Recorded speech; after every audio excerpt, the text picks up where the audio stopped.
basically it's one woman's story, and it's 8 songs long, and she sings about, and the poetry talks about her first love and what it's like to fall in love, what her wedding day was like, what it's like to have a kid, what it's like to lose a loved one, and it really is like these beautiful highlighted moments of this woman's life.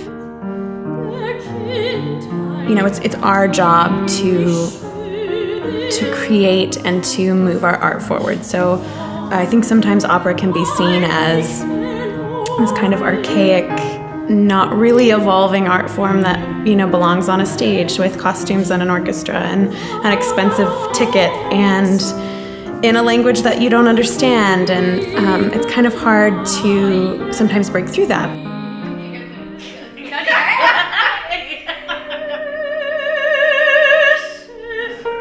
The second one, she's off because of her excitement. She's off in every single one of these. Yeah.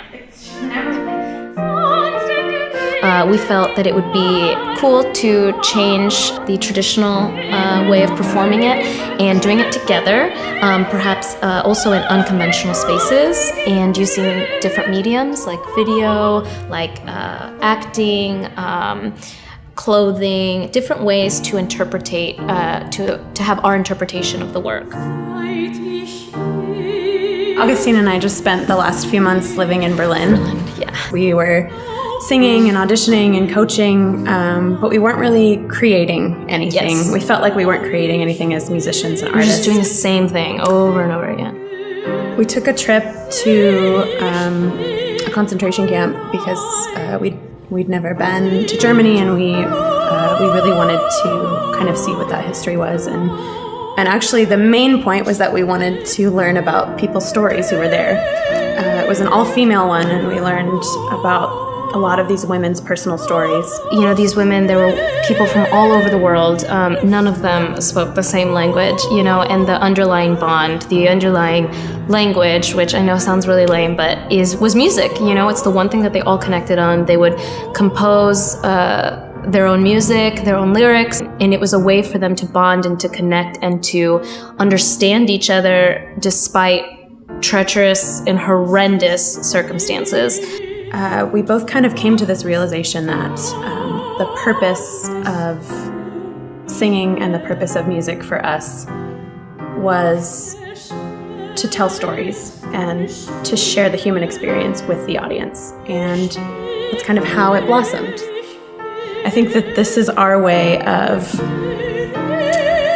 helping break through the barriers of this beautiful art song that isn't really performed outside of maybe some recital settings and some college settings. And I think that, again, if there's a story to be told and we can tell it in an unconventional way, then why not, you know?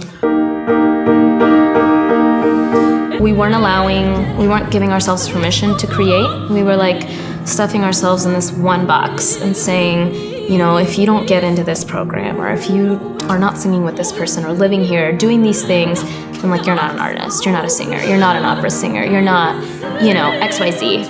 And we realized in Berlin that that's a lie. You know, that's not a thing. Like, it's like a figment of our imagination. Like, we are artists. Like, we have trained, we have put in. And we have a voice. And we have a voice. And so we should use that voice. I don't think it matters where we do it. I think we can do it outside. I think we could do it in a space like this. I think we could do it on a stage. I think the important thing is the story that we're telling. So I think that if there's a space and they want to have us and they want to allow us to use it, we'll sing in it.